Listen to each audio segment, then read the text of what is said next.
Yesu Kristo yeebazibwe, bantu ba Katonda abalungi. Babuuzaako mu linnya lya Mukama waffe Yesu Kristo, era nga mbeebaza okubangawo ne muwuliriza era ne tugabana ekigambo kya Katonda nga ye mmere y'omwoyo waffe, nga ye mmere gwe mugaati gw'obulamu, ye Kristo. Atuyamba okukula paka ku bujjuvu bw'ekipimo kya Kristo, olwo ne tubeera kimu ffenna. Yesu Kristo ly'ekkubo ettono eritutwala ewa Kitaffe, era nga Omwoyo Omutukuvu ye muyambi ku kkubo eryo ettono. Olwaleero tugenda kwogera ku kwagala kwa Katonda mu mutima. Bantu ba Katonda balungi, okwagala kwa Katonda mu mutima, okwagala kwe muliro. Nga olaba nti Katonda kwagala ate era Katonda muliro, nga bwe tukiraba mu Ebbulaniya 12:29. Katonda muliro, ate Katonda okwagala okwo era gwe muliro. Okwagala kubeera mu ffe, omuliro gwe ne gubeera mu ffe. Era nga tulaba mu Bayibuli awantu wangi Mukama w'atulaga okwagala kwe. Okwagala kwe, awantu wangi w'atulaga okwagala kwe. Nga mu bimu Katonda mw'atulagira okwagala kwe mu kigambo kye. Bw'atyo bwe yayagala ensi eno n'okuwaayo n'awaayo omwana we. Yamutwa lwa kwagala. Yamutwa lwa kwagala kutulaga kwagala kwe, ate era yamutwa ng'anoonya okwagala kwaffe eri omwana we. Nga tunaayagala ye omwana we tuba twagadde ye, kubanga omwana we kye kigambo kye, era mu kigambo kya Katonda mwe tutegeerera omutima gwa Katonda, ate gye kikoma okujja munda mu ffe. Ekigambo ekyo kyennyini kikola oluzzi munda mu ffe, kireeta ennyonta ne waba oluzzi. Gye tukoma okufuna ekigambo, gye tukoma okufuna ennyonta ate okufuna ekigambo ekisingako. Ng'era mu kigambo we tutegeerera Katonda kikyali munda mu ye, era kikyatugamba, era kikyatwagaza. Nga ggwe bw'osobola okubeera awo ng'osirise, b'olimu ne batamanya lulimi ki lw'oyogera, ki ky'oyagala, naye bw'oyogera bategeera mbu olulimi lw'oyogera nabo balutegeera. Era bw'oyogera bamanya ky'owulira munda mu ggwe. Katugeze singa ojja n'obeera awo n'osirika busirisi, tebamanya ki ky'owulira munda, naye singa oyogera ekyokulabirako n'ogaa nti ennyonta ennuma, olwo baba bayise mu kigambo ky'oyogedde ne bategeera ki ky'oyagala. Kati ne Kristo kye kigambo kya Katonda, mu ye mwe tutegeerera ki Katonda ky'atwagaza. Gwe bw'oyogera n'ogamba bannange enjala ennuma, abakwetoolodde abawulidde bategeera ki ky'oli munda, ne bategeera omuntu ono enjala emuluma. Naye nga munda mu ggwe tebalabyeyo, bawulidde kigambo ky'oyogedde, kye kibategeezezza ki ky'oli munda. Kati ekigambo kya Katonda ye mwana wa Katonda. Mu ye mwe tutegeerera ebiri munda. Ye lwe luggi we tutegeerera ki ekiri munda mu mutima gwa Mukama. Ekigambo kya Katonda lwe luggi olututwala eri Katonda. Oluggi olwo luva eri Katonda ate ludda eri Katonda. Gye luva ate gye lutuzza. Kye kigambo kya Katonda. Era ekigambo kya Katonda bwe kibeera mu ffe, bantu ba Katonda balungi, twongera okutegeera ekyo ekitwetoolodde. Twongera okuba n'okukkiriza okutegeera ekyo ekitwetoolodde. Ekigambo kya Katonda kibeera munda mu ffe, tuba tetuli mu kuyaayana kutegeera oba nga mugaso gwaffe wano ku nsi, wabula bwe kibeera mu ffe ekigambo kye, tuyita mu kukkiriza, tutambula olw'okukkiriza, ne tutatambula olw'ekyo kye tulaba. Bwe tutambula olw'ekyo kye tukkiriza, tumanya nti we tuli si accident, wabula we tulina okubeera, era bwe tutambula olw'ekyo kye tukkiriza, mu kukkiriza we tuli wennyini nnyini, Katonda yeeyoleka mu mitima gyaffe. Naye ng'ebyo byonna biva mu kwagala okuli munda mu ffe, okwagala kwa Katonda, kubanga okwagala okwo kitangaala ate muliro ogwokya ne gumalawo ffe ow'omubiri. Ekikula kya Adamu eyasooka ng'era gye gukoma okwaka gutuleetera ekikula kya Adamu owookubiri nga ye Kristo. Gutuleetera okumanya okutegeera okwa Katonda, gwongera otutegeeza Katonda kikyali. Okwagala kwe kubeera munda mu ffe. Ekigambo kye omwana wa Katonda twongera okutegeera kiddala Katonda kyali, ne buli by'ayogera twongera okubitegeera. Ekyokulabirako nga Mukama w'agamba nti yatutonda mu kifaananyi kye era mu kikula kye. Mu kifaananyi kye nga bwe nabadde nnyonnyolako, okutegeera nti yatutonda mu kifaananyi kye. Kankuwe ekyokulabirako nga bw'olaba olugoye nga ovulo. Olaba ovulo eyina amagulu, eyina emikono. Bw'oggya ovulo n'ogiteeka wali ebbali nga togyambadde, ojja kulaba eyina emikono, eyina amagulu. Naawe oyina emikono, oyina amagulu. Kitegeeza ovulo baagitunga mu kifaananyi ky'oggwe omuntu, nayo mwe baagitunga. Naffe bwetyo bwe tuli mu kifaananyi kya Katonda nga bw'olaba ovulo eyo. Naye ovulo ggwe bw'ojja n'oyingira munda mu yo n'ogyambala, abantu balaba ovulo nga etambula, ng'eyina emikono. Mu bufunze ovulo eyina obulamu, naye eyina obulamu ggwe ng'oyingidde munda mu yo n'ogyambala. Kati naffe twatondebwa mu kifaananyi kya Katonda, naye ffe okuba n'obulamu bwa Katonda ayina kubeera munda mu ffe, olwo ffe ne tuba mubiri gwe. Nga ggwe weeyambala ovulo, omuntu bw'agikwatako ng'ogyambadde n'akwata ku ovulo aba akutte ku mubiri gwo. Naye ggwe bw'ogiggyamu n'ogiteeka wali, bw'agikwatako aba takutte mubiri gwo. Naye omala ogyambala ng'olwo eryoka esobola okuba n'obulamu. Kati naffe Katonda amala kubeera munda mu ffe, ne tulyoka tuba n'obulamu, ne tulyoka tubeera omubiri gwa Kristo, omubiri gwe ye ng'ali munda mu ffe. Era n'ekyokulabirako kati ekyo kyongera n'okukulaga ki kye kitegeeza okufa. Nakyo kisobola okukusiigira ekifaananyi eky'okufa mu mwoyo, kisobola okukusiigira ekifaananyi ne kikulaga nti ye bw'aba nga tali mu ffe, mu mwoyo tuba bafu.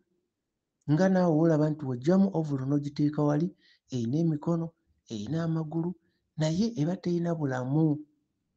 Era nga w'olaba giraavu, oyambala giraavu mu ngalo yo, olaba nti giraavu ekutuuka butuusi. Bw'oba ogyambadde mu ngalo yo osobola okufunyako osobola okukwata ekintu ne giraavu eyo, olaba nga giraavu eyina obulamu.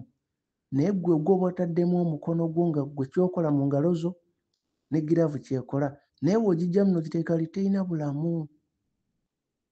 Paka ggwe ng'oli munda mu yo. Kati naffe bwetyo bwe tuba nga Kristo tali munda mu ffe, tetulina bulamu. Naye ye bw'abeera munda mu ffe, olwo ne tuba n'obulamu. Kakitegeeza naffe Katonda w'aba tali mu ffe, awatali Katonda munda mu ffe, tuba bafu mu mwoyo. Kati bino byonna tubitegeera olw'okwagala kwa Katonda okujja munda mu ffe, ng'okwagala okwo omuliro okutandika otumalawo ekikula kiri ekya Adamu, ne tutandika okufuna ekikula ekya Adamu owookubiri. Kati oyo yajja n'okutegeera okwa Katonda, yajja n'okumanya okwa Katonda. Kati mu kigambo kya Katonda, nga ggwe w'oba ng'olina ky'owulira n'okyogera, ne bategeera ki ky'owulira. Osobola okuba ne ky'olowooza bw'okyogera ne bategeera ky'olowooza. Naye nga byonna babitegeera biri munda mu ggwe, ky'owulira, ky'olowooza, abantu babitegeera ng'omaze kubyogera n'ogamba ndowooza kino, ne bategeera kino ky'alowooza munda mu ye. N'ogamba mpulira bwe nti, n'okyogera ne bategeera, naye nga tewali ayingidde munda mu ggwe mu mubiri, naye ekigambo ky'oyogera kye bayiseemu okutegeera ki ekiri munda mu ggwe. Kati ne Katonda naye ekigambo kye mwe tuyita okutegeera ki ekiri munda mu ye, ki ky'awulira, ki ky'alowooza, ki ky'ayagala. Kye kigambo kya Katonda. Naye ng'ebyo byonna byonna bibaawo olw'okwagala kwe okuli munda mu ffe. Okwagala kwe okuli munda mu ffe. Era nga bw'olaba nti engoye nga olaba ovulo nti wogiteeka awo nga gwe togyambadde toli munda mu yo terina bulamu. Naye gwe oyambala ovulo ebasobola okulanga otambula odde eno kati amaaso abagatadde ku ovulo lwe balaba nti ovulo neerina obulamu, naye terina bulamu. Gwagyambadde gwagireetera obulamu. Naffe Katonda amala kubeera munda mu ffe, ffe ne tulyoka tuba n'obulamu. Kyobula Kristo agamba nze bulamu. Bw'abeera munda mu ffe olwo tuba n'obulamu, era waba tali mu ffe tuba bafu. Tuba bafu bantu ba Katonda abalungi. Era kati bino byonna bijja olw'okwagala kwe mu ffe kwe kutuleetera okulaba ebyo n'okutegeera ebyo n'okutandika okuwulira ki Katonda kyayogera naffe. Kwagala, ate okwagala okwo muliro ogulina okutumalawo ffenna naffe tubeere muliro. Era okwagala kwa Katonda okwo iffe kutufuula muliro. So nga ate bamalayika bo okwagala kuno okwa Katonda ekujja gye bali, ate bo okwagala okwo tekubafuula muliro. Naye nga bawulira okwagala kwa Katonda, bawulira okwagala kwe nga kujja. Era bwe bawulira okwagala okwo bwe bawulira okwagala okwo bawulira nga kungi gabo ne bakaabira waggulu.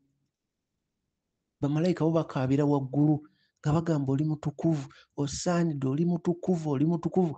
Bawulira okwagala okwo omuliro ogwo, naye siga nti gubookya oba gubookye gubasaanyewo, nedda.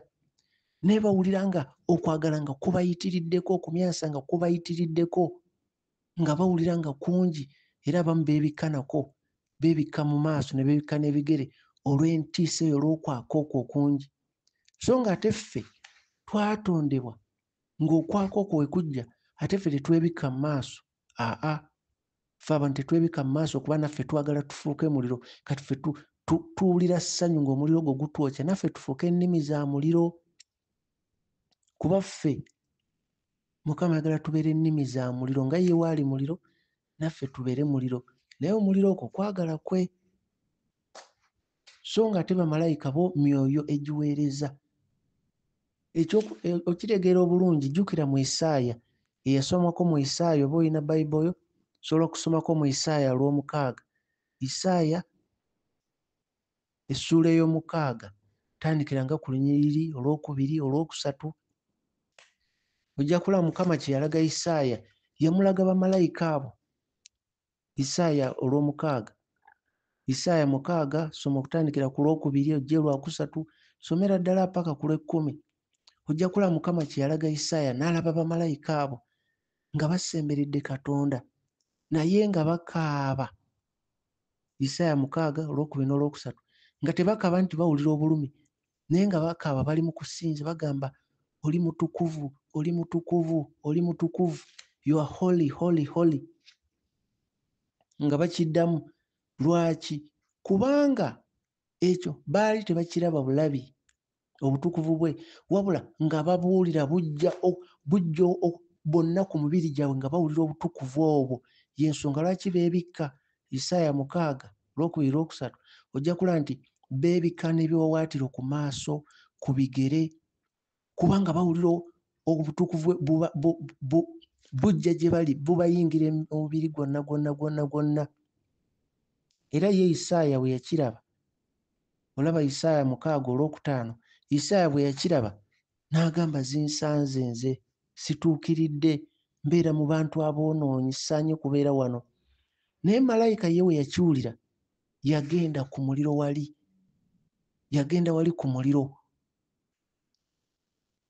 awali omuliro ddala wali makati we yagenda malayika n'akwata omuliro wati. Teyakwasa na ngalo ze, yafuna kyakwatisa n'ajja awali Isaaya, omuliro ogwo n'agumuteeka ku mumwa bw'ati.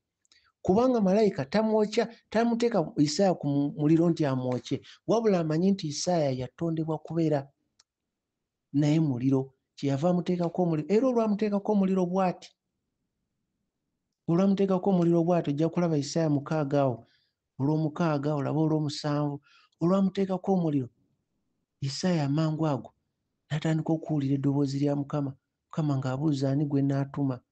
Isaaya n'agamba, awo n'atandika okwogera olw'omuliro gwe baamuteekako.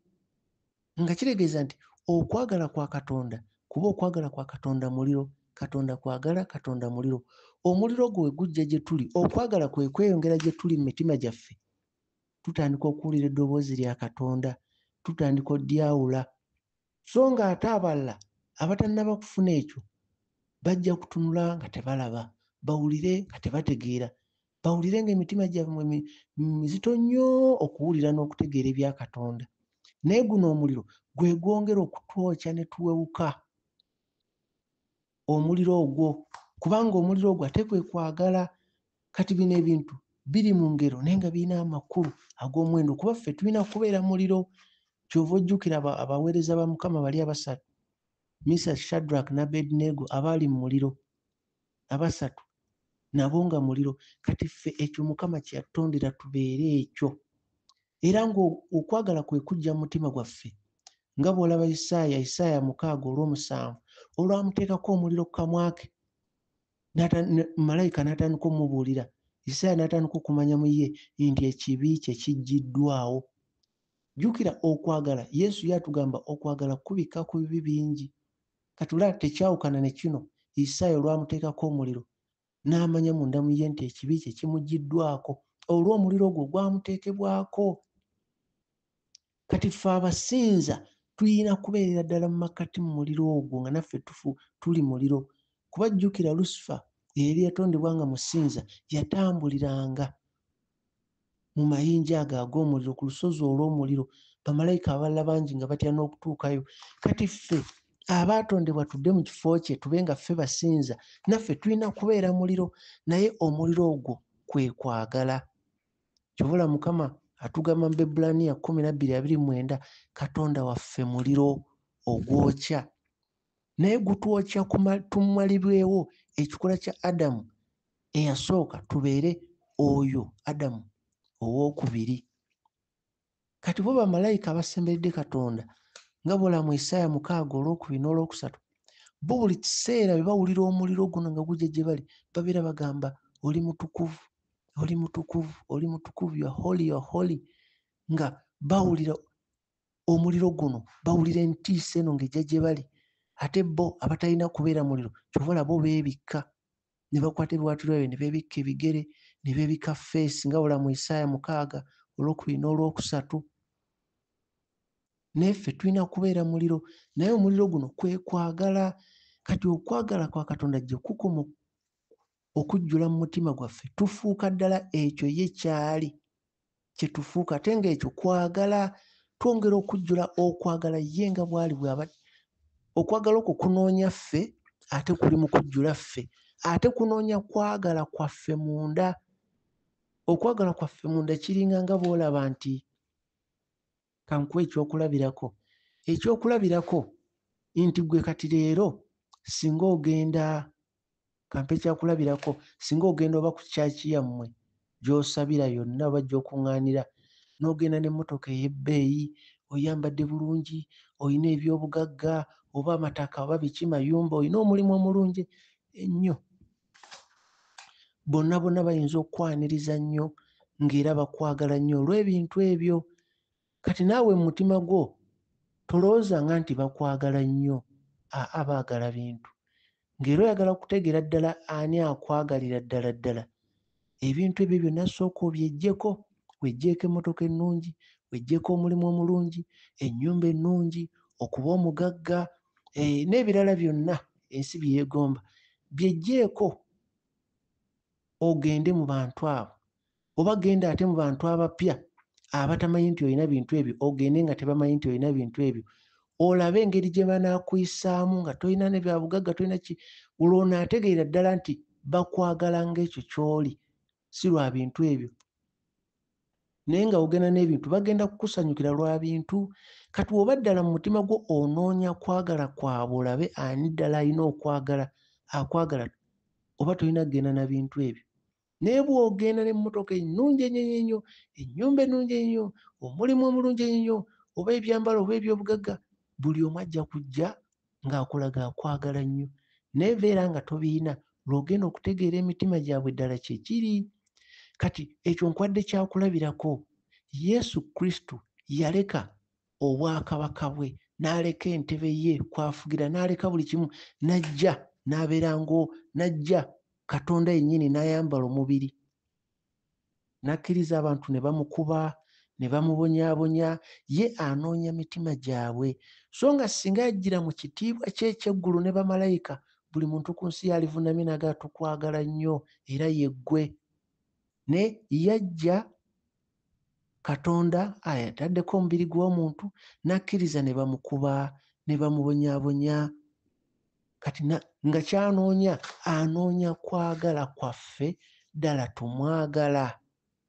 Kati kino nkikubuulira otegere nti okwagala kwa Katonda bwe kujjula munda mu ffe, okwagala kwa Katonda bwe kubeera mu mitima gyaffe, tutandika okutegeera okwagala kwa Katonda kikyali.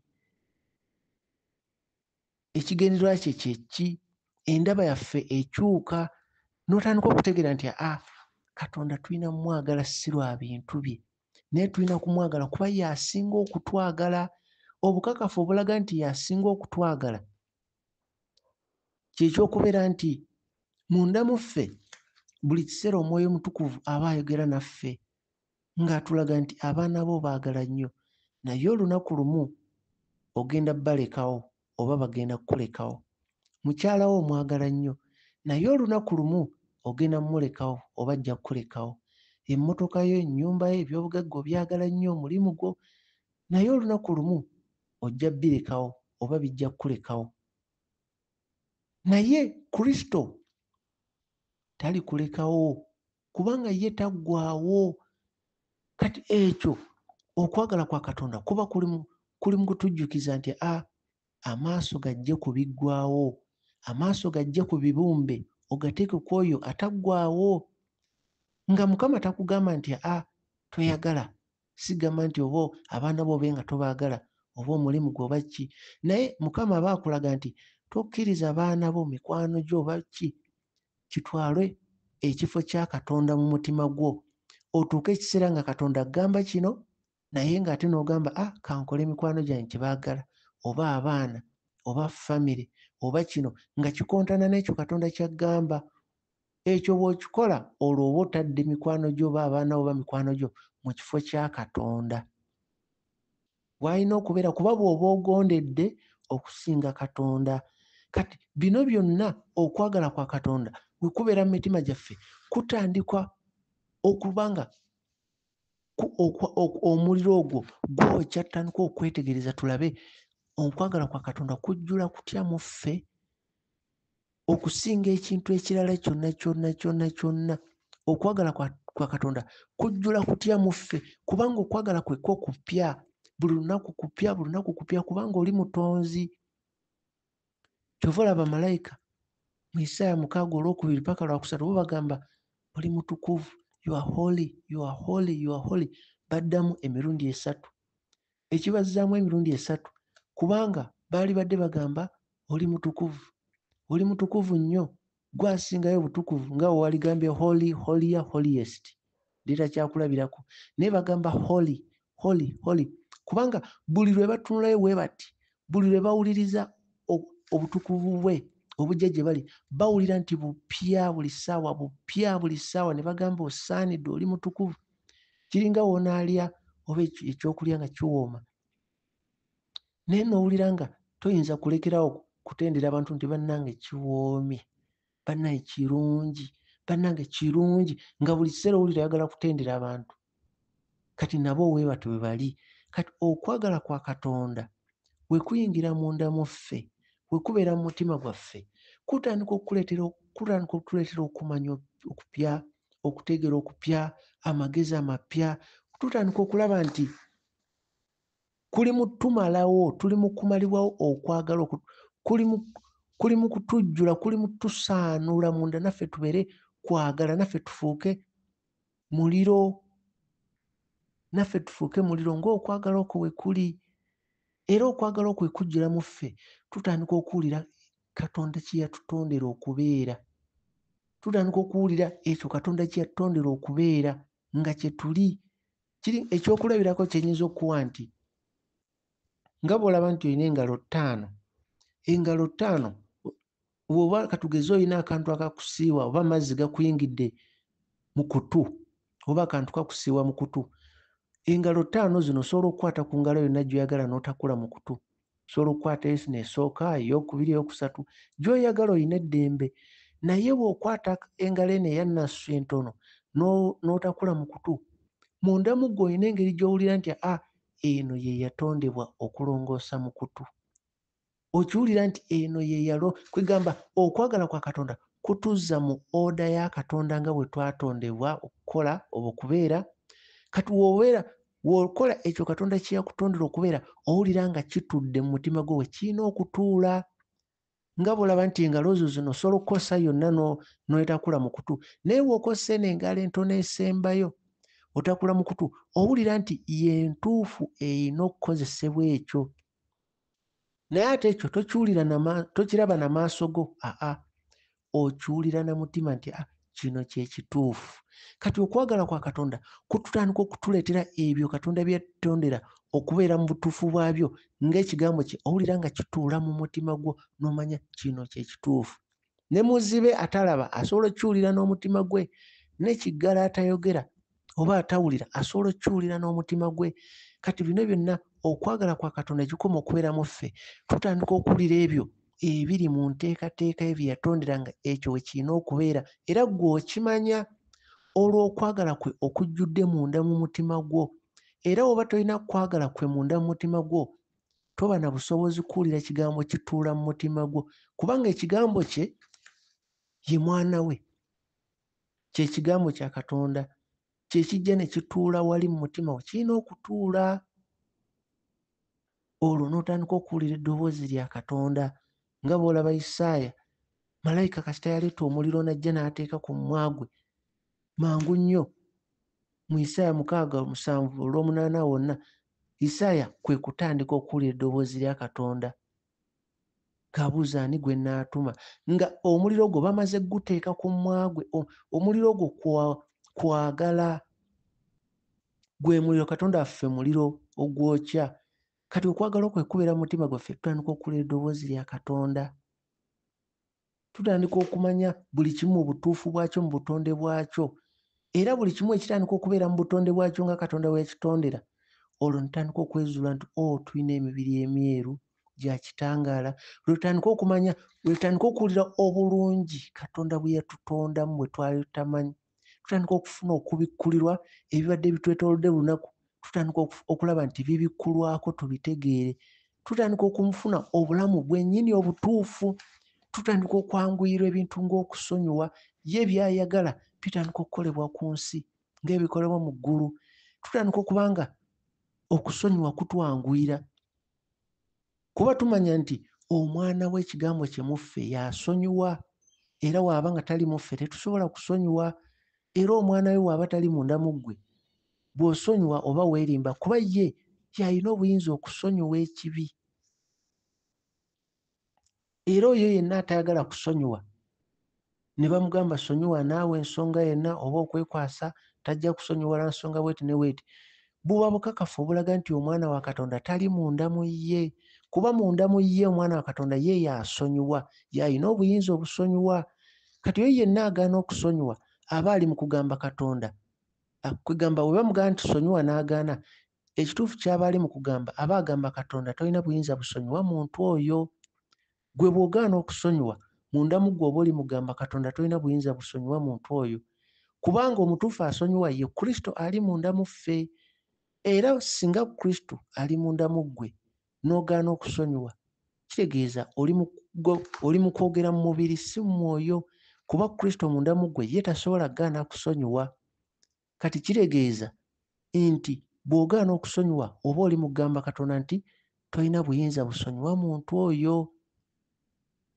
Kati okwagala kwa Katonda ye munda mu ffe yatuleetera okumanya ekyo nti ye omuliro y'ali munda mu ffe, y'ayokya ebyo ebitali bya Katonda mu ffe ne bivaamu. Era okwagala kwa Katonda mu ffe kwe kutuleetera okutandika okumanya ki Katonda ky'agamba, ne tuwulira ekigambo kye nga woolaba Isaayo olwamuteekako omuliro ku kamwa ke n'atandika okuwulira eddoboozi lya Katonda, n'atandika okwogera ne Katonda. Kati naffe ekituleetera ekyo kwagala kwa Katonda mu mitima gyaffe, kubanga Katonda kwagala, Katonda muliro. Okwagala okwo gwe muliro era gwe guvaamu ekitangaala ne kivaamu obulamu.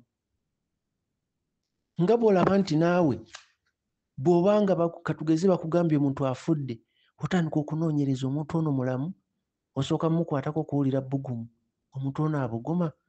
Kati okwagala gwe muliro, kwe kubuguma kye kiraga obulamu bwa Katonda munda mu ffe. Kye kiraga obulamu bwa Katonda munda mu ffe. Kwe kwagala okwo, bantu ba Katonda abalungi. Kati okwagala kwe kukoma okubeera munda mu ffe, gwe muliro gwe okweyongera okwaka munda mu ffe, naffe tulyoke tubeere ennimi ez'omuliro. Mukama abakuume, mwebale kumpuliriza.